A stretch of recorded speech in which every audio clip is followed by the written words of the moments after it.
बाबु नानीहरू पहिला हामी यो हैसा भन्दा नि सोझो दाजुको भिडियो हेरौँ अनि यसको फन्नी कमेन्ट पढौँ ल।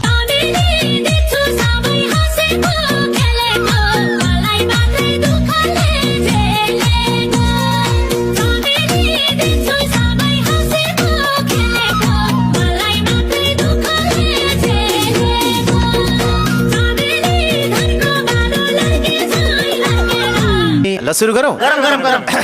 यस्तो सोझो मान्छेलाई विदेश पठाउने को राधाको बान हो? तपाईँ नाचिरहनु भएको छ तर लाज मलाई लागिरहेको छ यार। के भयो त तिमी चुप लाग बस है भाइ, तिमीसँग म के बोलिछु र? साथी न सँगी एक्लै रङ्गी चङ्गी। अहिलेको जमानामा यतिको सोझो मान्छे देख्न पाउनु त भाग्यको कुरा हो। हम मालूम है तेरे बाप को मत सिखा, चल।